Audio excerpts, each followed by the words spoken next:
आदाब, KP news 24/7 में आपका स्वागत है। मैं हूं मुस्तफा आदिल। सबसे पहले देखते हैं मुख्य समाचार। कर्नाटक में नवविवाहित हिंदू युवा ने मस्जिद में आयोजित की इफ्तार पार्टी। शादी में उसके मुस्लिम दोस्त नहीं खा पाए थे खाना। विपक्षी एकता को झटका, भाजपा के खिलाफ मोर्चाबंदी में शामिल नहीं होंगी टीआरएस। कांग्रेस के वरिष्ठ नेता सलमान खुर्शीद ने केंद्र सरकार से मांगी यूनिफॉर्म सिविल कोड की स्पष्ट परिभाषा। यूपी में 6000 से ज्यादा लाउड स्पीकर हटाए गए। बनारस, बरेली और कानपुर में सबसे बड़ी कार्रवाई। मस्जिदों के लाउड स्पीकर और हलाल मीट पर ही बैन क्यों? नेशनल कॉन्फ्रेंस के नेता उमर अब्दुल्ला ने कही ये बात।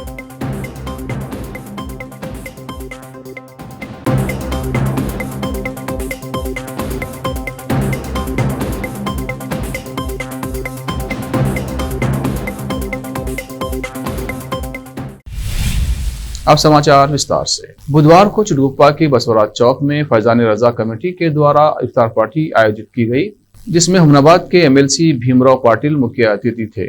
भीमराव पाटिल ने यहां दरगाह हजरत करीमुल्लाह शाह खादरी का दर्शन किया। इस इफ्तार पार्टी में चिड़गुप्पा के प्रसिद्ध व्यक्तियों के अलावा सैयद मजहर, पत्रकार नवीन गंजी, हारून गांजेवाले, शेख अजमत, मीर मुजफ्फर अली पटेल काउंसलर के अलावा स्थानीय रोजगारों की बड़ी संख्या उपस्थित रही। चिड़गुप्पा से अजीम की रिपोर्ट। कर्नाटक के सांप्रदायिक रूप से संवेदनशील दक्षिणी कन्नड़ जिले में सौहार्द की मिसाल पेश करते हुए एक नवविवाहित हिंदू युवक ने बंतवाल तालुके के विट्टल में एक मस्जिद में इफ्तार पार्टी आयोजित की। प्रदेश में हिजाब, हलाल अजान और मुसलमानों की दुकानों के बहिष्कार के आह्वान के बीच चंद्रशेखर जद्दू इस इफ्तार पार्टी के माध्यम से सांप्रदायिक सद्भाव के प्रतीक के रूप में उभरे हैं। बंतवाल तालुके के बैरिकेड के रहने वाले चंद्रशेखर बोरवेल कंपनी में काम करते हैं। चंद्रशेखर की शादी 24 अप्रैल को हुई थी। चूंकि मुसलमान इस महीने में रमजान मना रहे हैं, इसलिए मुस्लिम समुदाय के उसके कई दोस्त शादी समारोह में दावत का आनंद नहीं ले सके। वो इस बात से दुखी था कि उसके मुसलमान दोस्त उसकी शादी में खाना नहीं खा पाए क्योंकि रमजान चल रहा है। बाद में चंद्रशेखर को इमाम और जलालिया जुम्मा मस्जिद के पदाधिकारियों द्वारा सम्मानित किया गया और इफ्तार में शामिल होने वाले सभी लोगों ने नवविवाहित जोड़े को आशीर्वाद दिया। तेलंगाना राष्ट्र समिति के अध्यक्ष और तेलंगाना के मुख्यमंत्री के चंद्रशेखर राव ने बुधवार को कहा कि वो 2024 के लोकसभा चुनाव से पहले गैर कांग्रेसी और गैर बीजेपी पार्टियों का राजनीतिक मोर्चा बनाने के पक्ष में नहीं है। उन्होंने कहा कि फिलहाल मोर्चे के बजाय देश को टीआरएस की तर्ज पर एक वैकल्पिक एजेंडे की जरूरत है। पार्टी के 21वें स्थापना दिवस की बैठक को संबोधित करते हुए केसीआर ने कहा कि वाम दलों ने हाल ही में उनसे मुलाकात की थी और केंद्र से भाजपा को हटाने के लिए एकजुट प्रयास करने का सुझाव दिया था। मैंने उनसे स्पष्ट रूप से कहा था कि प्रधानमंत्री को हटाने या बनाने का विचार गलत था। अंततः लोकतंत्र की जीत होनी चाहिए। देश में समान नागरिक संहिता यानी यूनिफॉर्म सिविल कोड पर बहस के बीच कांग्रेस के वरिष्ठ नेता और पूर्व केंद्रीय मंत्री सलमान खुर्शीद ने कहा है कि सरकार को स्पष्ट रूप से इसकी परिभाषा देनी चाहिए। मीडिया रिपोर्ट के अनुसार खुर्शीद ने कहा, सरकार को बताना चाहिए कि समान नागरिक संहिता क्या है। संविधान में उल्लेख है कि एक समान नागरिक संहिता लागू करने का प्रयास किया जाएगा, लेकिन इसकी स्पष्ट परिभाषा नहीं है। सरकार ने कभी इस बारे में बताया नहीं है कि जब भी यूनिफॉर्म सिविल कोड लागू होगा तो वो हिंदू कोड होगा। जब ये यूसीसी की बात करेगा तो ये हिंदू कोड लागू करेगा। ये किसी भी धर्म के लिए हो सकता है। सरकार को बताना चाहिए कि इसकी परिभाषा क्या है, तभी हम कोई प्रतिक्रिया दे सकते हैं। भले ही महाराष्ट्र में मस्जिदों में लाउडस्पीकर का विवाद शुरू हुआ हो, लेकिन इसका असर यूपी में भी दिख रहा है। उत्तर प्रदेश में कथित अवैध लाउडस्पीकर के खिलाफ तेज गति से चल रहा है। योगी आदित्यनाथ की सरकार के निर्देश पर धर्मस्थलों से अब तक अवैध रूप से लगाए गए 6031 लाउडस्पीकर हटाए गए हैं। उनके स्थानों पर ऐसे लाउडस्पीकर या अन्य उपकरणों की आवाज कम की गई है। यूपी के अपर पुलिस महानिदेशक प्रशांत कुमार ने बुधवार को कहा, पूरे राज्य में धर्मस्थलों पर अवैध तरीके से लगाए गए लाउडस्पीकर उतारने और वैध लाउडस्पीकर की आवाज कम करने का एक अभियान चलाया जा रहा है। बुधवार दोपहर तक 6031 लाउडस्पीकर हटाए गए हैं और 29,674 ध्वनि विस्तरक यंत्रों की आवाज अनुमन्य सीमा तक कम की गई है। नेशनल कॉन्फ्रेंस के नेता उमर अब्दुल्ला ने बुधवार को कहा कि वर्तमान समय में भारत वो देश नहीं है जिसमें जम्मू कश्मीर का विलय हुआ था। साथ ही उन्होंने कहा कि अगर लोगों को पता होता कि इस देश में मुस्लिमों के धार्मिक अधिकारों की रक्षा नहीं होगी तो निर्णय कुछ और होता। जम्मू कश्मीर के पूर्व मुख्यमंत्री ने श्रीनगर में मीडिया से बात करते हुए कहा कि जब हमने भारत में शामिल होने का फैसला किया तो हम एक ऐसे देश में शामिल हुए जहां हर धर्म के साथ समान व्यवहार किया जाएगा। हमें ये नहीं बताया गया था कि एक धर्म को तरजीह दी जाएगी और दूसरे को दबा दिया जाएगा। अब्दुल्ला ने सवाल किया, हमें मस्जिदों में लाउडस्पीकर का इस्तेमाल क्यों नहीं करना चाहिए? अगर अन्य धार्मिक स्थलों को इसका इस्तेमाल करने का अधिकार है तो मस्जिदों को क्यों नहीं? बनारस हिंदू विश्वविद्यालय में एक इफ्तार पार्टी को लेकर छात्राओं ने अपना विरोध दर्ज कराया है। ये इफ्तार पार्टी कुलपति ने महिला महाविद्यालय में दी थी, लिहाजा जैसे ही छात्राओं को पता चला तो देर रात कुलपति आवास के सामने छात्राओं ने इसका विरोध किया और उनका पुतला फूंका और एक नई परंपरा डालने पर उनके विरोध में नारे लगाए। छात्रों ने रोष प्रकट किया। इस इफ्तार पार्टी के लिए वाइस चांसलर ने एक प्रेस रिलीज जारी किया था और प्रेस रिलीज जारी कर जब उन्होंने इसकी फोटो जारी की और छात्राओं को पता चला तो छात्राओं के एक गुट ने इसका विरोध प्रदर्शन किया। वीसी ने मुस्लिम स्टाफ के लिए इफ्तार पार्टी का आयोजन किया था। इस पर छात्राओं का कहना है कि वीसी यूनिवर्सिटी में एक नई परंपरा की शुरुआत कर रहे हैं। छात्राओं ने विरोध में वीसी का पुतला भी फूंका। एक छात्र ने मीडिया को बताया कि विश्वविद्यालय में पिछले 5 साल से इफ्तार का आयोजन नहीं हुआ, पहली बार इसका आयोजन हुआ है। विश्वविद्यालय द्वारा मजहबी रंग देने का प्रयास हो रहा है। अब वक्त है एक ब्रेक का, ब्रेक के बाद जल्द लौटते हैं। हिंदुस्तान के हर कोने में हम हैं मौजूद। 24 घंटे हालात पर गहरी नजर, खबरों से जुड़े चुपते सवालात और आपको दिखाता है धार्मिक, सामाजिक, राजनीतिक, लोकल और इंटरनेशनल न्यूज की सबसे बेहतर कवरेज जो आपको रखती है हर पल बाखबर। देश और दुनिया भर की खबर के लिए देखते रहें KP news 24/7। Noor education trust Bidar की ओर से चलाए जाने वाला Noor MEd and BEd college Bidar, recognized by NCTE Delhi and affiliated to Gulbarga University, Gulbarga. Admission are open for the academic year 2021-22. विशेषज्ञ और सक्षम शिक्षकों द्वारा शिक्षा प्राप्त करने के लिए नूर एमएड एंड बीएड कॉलेज में दाखिला लें और शांत वातावरण में शिक्षा प्राप्त करें। बीदर शहर में बेहतर शिक्षा का एकमात्र केंद्र Noor MEd and BEd college, Shahpur gate, Bidar. Phone numbers 9945283920, 8482221297।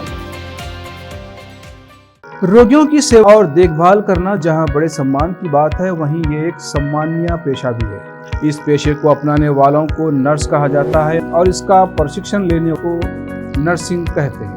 इस नर्सिंग कोर्स की शिक्षा लेने के लिए सुखद वातावरण और अच्छे प्रशिक्षण केंद्र की आवश्यकता होती है। नर्सिंग कोर्स की शिक्षा देने वाला बीदर में एकमात्र केंद्र है श्री नानक झिर्रा साहेब फाउंडेशन बीदर की ओर से चलाए जाने वाला Shri Nanak Jhirra Sahib college of nursing, affiliated to Rajiv Gandhi university of health science Karnataka, जहां पर विशाल क्लासरूम, बेहतर प्रयोगशाला, कम्युनिटी लैब, न्यूट्रिशन लैब, विशाल और सुखद वातावरण में नर्सिंग की शिक्षा देने की सुविधा, विशाल और सुंदर कॉन्फ्रेंस हॉल, हवादार और बड़ी सी लाइब्रेरी के साथ साथ सभी प्रकार की उपयोग की जाने वाली सामग्री के साथ एनाटॉमी लैब और एडमिनिस्ट्रेशन ऑफिस उपलब्ध है।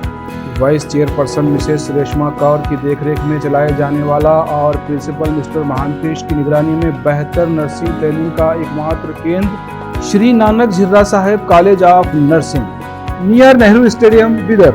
Admission are open for the academic year 2021-22. Phone number 08483228272.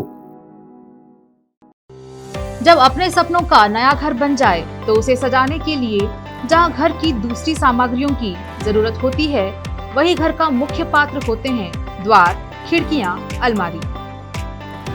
अपने सपनों के महल के लिए सुंदर बने बनाए द्वार के लिए बीदर नगर में एकमात्र दुकान है Surya plywoods and glass centre, जहां पर हर रंग, हर डिजाइन और हर प्रकार के और विभिन्न एजेंसियों के प्लाईवुड्स के दरवाजे, किचन और टॉयलेट्स में उपयोग होने वाली सामग्री और दूसरी चीजें मिलती हैं। घर बनाने में उपयोग की जाने वाली सभी चीजों को खरीदने के लिए आज ही चले आइए आपके अपने शहर बीदर का आपका अपना shop Surya plywoods and glass centre, Parvati complex, BVB college road, Bidar. अधिक जानकारी के लिए शॉप के मालिक लालजी पटेल से इस नंबर पर संपर्क करें 09844090653। ब्रेक के बाद फिर एक बार आपका स्वागत है। आइए देखते हैं आगे के समाचार।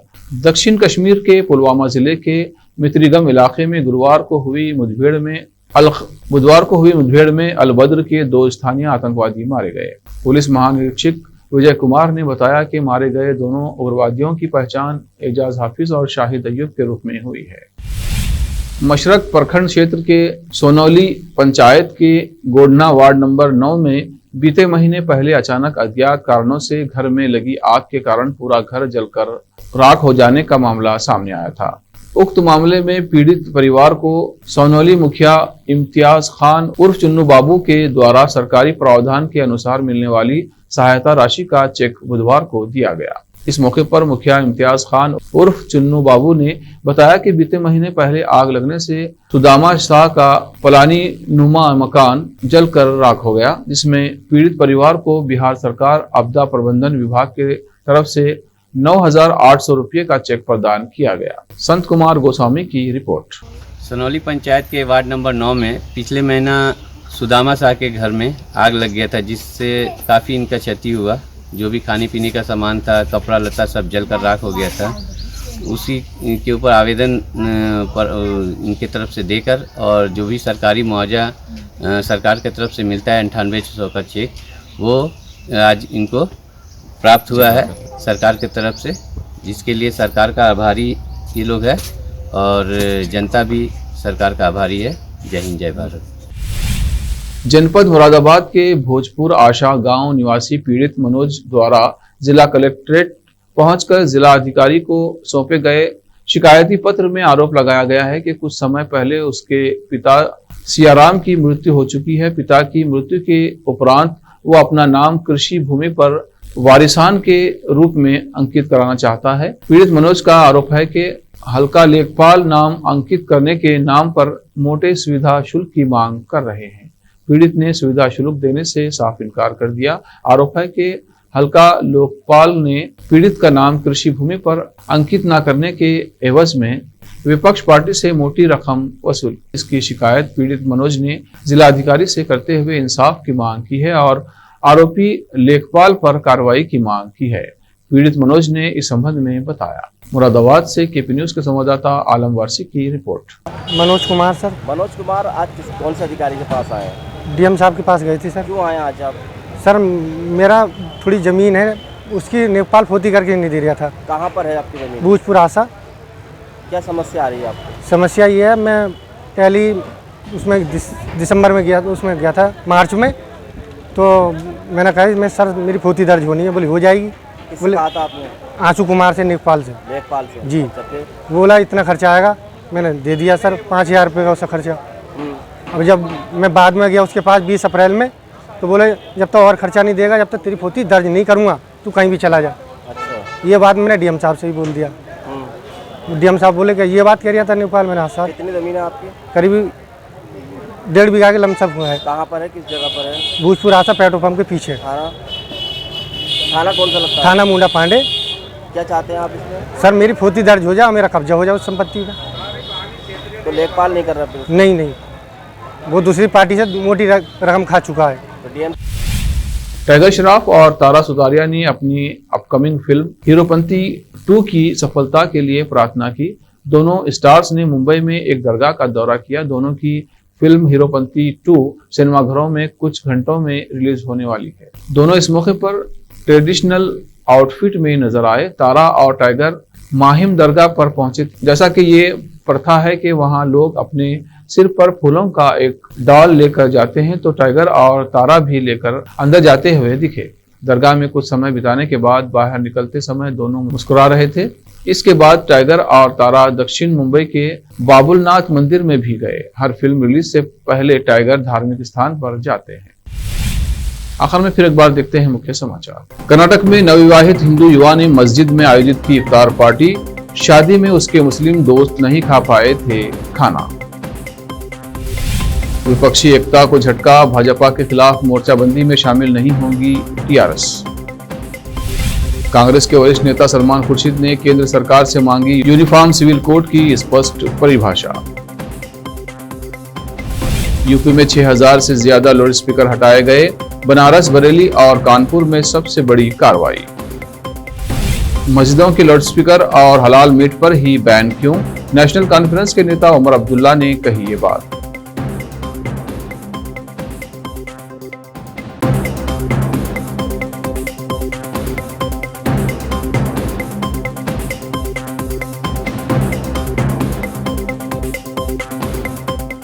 केपी न्यूज में अब तक के लिए इतना ही। देश प्रदेश के समाचारों के लिए देखते रहिए केपी न्यूज 24/7। धन्यवाद।